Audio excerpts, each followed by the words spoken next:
think sometimes people are more interested in just ticking the boxes and making the quota. With the parents' voice, it's not just an agenda no more. It's actually a community group that's deciding as a community and as parents what direction they want to take their centre in. The parent voice is seen by many to be a valuable resource for children's centres. In this programme, we look at how two different children's centres collect, listen and act upon their parents' voices.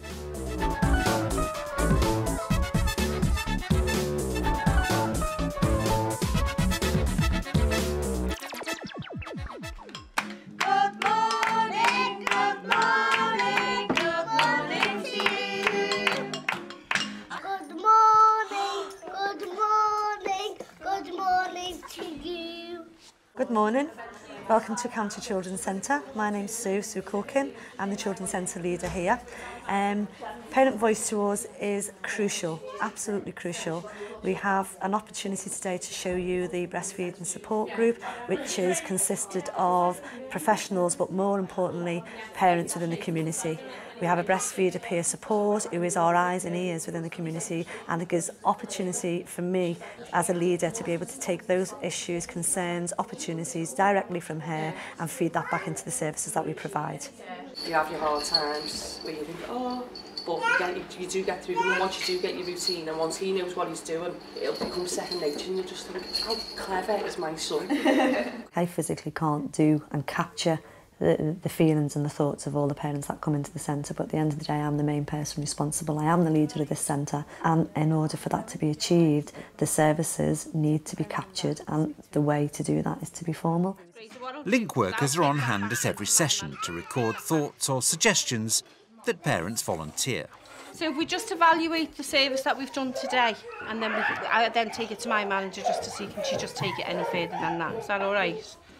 The link workers, core staff, will then take that to a parent consultation formalised form. So the request is not just taken lightly, it is taken seriously. Every comment is taken seriously in the centre. That parent consultation form process will then be brought to me via a link worker core meeting. Thanks for coming to the core team meeting. I think the priority for the agenda has to be the parent consultation process and the parent feedback of services. We're coming to the end of the financial year now, so we need to be looking at prioritising what the needs of the families are. I've done the Play and Learn for the English as the second language one, and basically from the evaluations they want more. Okay, if you give me that parent consultation form then, Chris, I'll look at that. I mean, I don't see that there's any reason why not. We just need to really look at the timetable and prioritise a meeting to discuss the timetable, because if everyone's coming in with new ideas from the families, inevitably as a leader the job is not easy, and you know the processes that we have to go through. It's so easy to take the road of going down the task and not going through the process. We can tick boxes, we can get evaluations and put them in the drawer, and the task is hard if you go through the process, but going through the process is really important to be able to be transparent, to be able to, you know, people to see that we've made a difference with people's lives. This ethos is carried on into the centre's parent focus group, where Sue gets direct feedback from centre users. I'm actually on the parent focus group, and that was because when we first come to do stuff with the baby, that we were encouraged to leave feedback and to try and raise things that we wanted to do. Today they're discussing extending services during holiday periods. Sabina, have you got any parent evaluation? Yes, actually, it's a library group. While half term is on, there's, as you know, it's not on.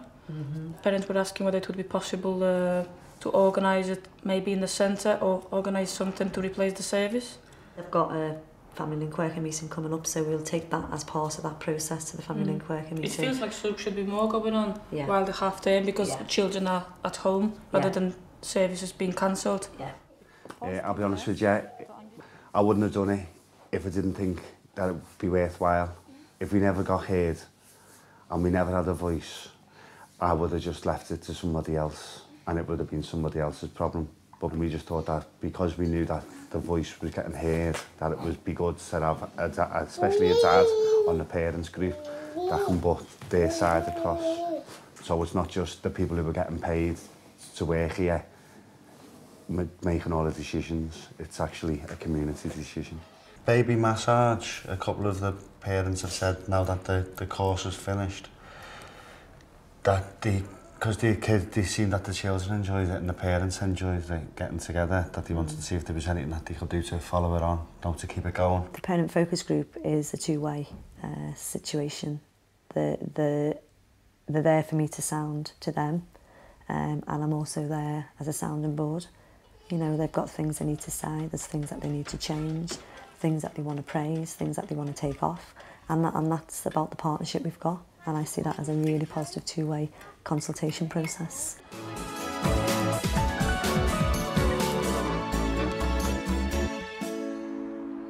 On the other side of the country, a children's centre in North Tyneside has taken a different approach to parent voice. Hi, my name's Lynn. I'm a parent at the Howden Children's Centre.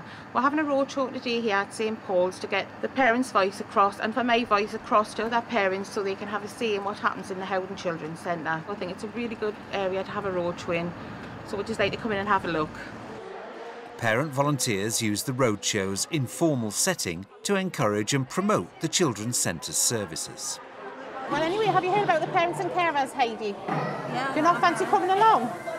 It's on a Friday afternoon and we're really keen to get parents involved, and especially somebody that's used the centre a lot and still got little ones going.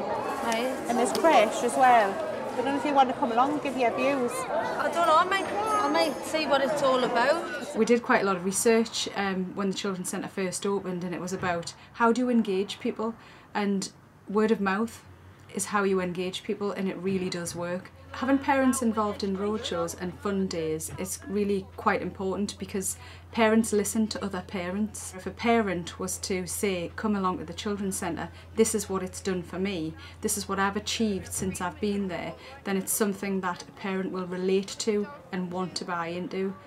Yeah, as a parent what lives across the road from what uses the show startup most of the time, and she told me about this, and my daughters, I brought her around so she can see, plus I can see what's going on as well. Can sit and play. They've got activities for them. There's a bloke doing there making nice smoothies. Well, not bad actually. She enjoys it, I enjoy it. Get to meet some of the other parents. We know what we have to deliver, we know what our targets are, but to listen to parents and to hear what parents will engage in is about them setting their own goals and about them telling us that, yes, I understand what needs to happen, I'm going to engage in it this way, and that's what makes it successful. Within the centre itself, Parent Voice directs the running of many sessions. Hi, my name's Debbie Highmarsh. I'm the Parental Involvement Officer here at South West Locality Children's Centres, and welcome to our Stay and Play. Stay and Play we set up about 5 years ago in response to parents' requests to not have waiting lists. They wanted creative play groups. They didn't want to have to wait for them. But also we wanted to open our services up. We wanted to encourage the very hardest to reach in. We didn't want there to be any stigmatisation. So families here can access when they want, if they want, where they want. Stay and play sessions are also an opportunity for staff to publicise other services running at the centre. I had an email through from Riverside Centre in North Shields, and they're doing the ESOL course, the English course. They have creche for the little one. What's creche mean? Creche is childcare, so while you do the course... someone can look after my... Yes, he goes into the childcare. Yeah. Yeah? Oh, it's great. Would you like me to email you all of the details of the course? Yeah. We also class Stay and Play as a community network, so it allows us to informally ask parents their views on things, what they want within the sessions, are things working well in the centre, and it's all informal, so we can informally gather information and then we can action parents' requests, and that's so every parent knows that they have a voice within this centre. We've got another Stay campus session. Instead of doing the craft courses on the Monday at Wall's End, do you want us to put your name down for that one?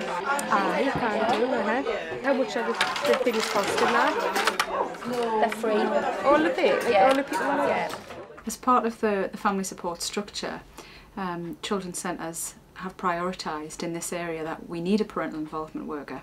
It's really important for me to be able to catch up with Debbie to hear about what's going on, because there's not just one parents group, there's more than one parents group, and Debbie is the voice, if you like, for the Children's Centre into those groups. I've had a little bit of feedback in terms of the review of the family support services, and I'm aware that you've developed the consultation form which is going to ask parents about the services we provide, any gaps, anything that they would like to see there. We've been handing it out over the last week and it's been quite positive. Not only have we had the feedback on, you know, what they like, what services they think are missing, what they think are missing within specific services, but because these services cover the whole locality, so that's all our 3 children's centres, some of the parents have been asking, you know, well, what's bumps to babies? So it allows us to explain what those services are. And it would be impossible to be able to go around to every meeting, to every service that's on offer, in order to hear a parent's voice, in order to hear all of the parents' voices. Debbie can bring that information back to me and I can hear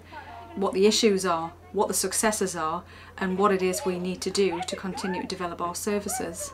Have you had any early signs? Is there any patterns coming out in terms of where you've already distributed these questionnaires? They're all saying that they're very, very happy with what they're getting now, and it's sort of minor changes. You know, they're wanting things for the 1 to 2 year olds. They want more messy, creative play. So we're inputting them into the services that are running now, so they can immediately see that their wishes are being taken into account. A parent and carers group, created and run by parents, is testament to the importance and the independence of parent voice within the centre. Even the centre leader needs an invite to attend. Thank you for the invite into your meeting today. Well, Parent and Carers is a group just for parents. There's no staff involved, apart from if we need extra health support. So it's just for parents, and we do trips, and if I hadn't done trips, I hadn't been part of that group, my daughters wouldn't have been going to the places they go to, and they wouldn't have made friends, and I just would be sitting in the house just doing nothing. I've heard about these craft sessions that you're changing kind of the format of your group to encourage more people to come along. Does anyone have an update on how the last one went? The first one, we didn't have a proper room, so we did it in the foyer. Right. Do any of the parents who aren't part of this group make any suggestions about where they'd like you to go? Oh yes, yeah. We had a questionnaire last year. We picked out was it the 4 most popular places? And we got really good feedback. I think what you'll find in a lot of lives of the families who engage in our children's centre is they've been told by people for years about what's going to happen, or they will just take whatever life deals. This is a real opportunity to enable people to truly participate and have a voice in something that is meaningful and is making a difference. It's important for me that the parents' voice is heard, because we know the impact that has on their children. The Every Child Matters outcomes, being healthy, staying safe, enjoying and achieving, they're all vital. We can see a difference. We just need to make sure that we measure that difference now and see their journeys through.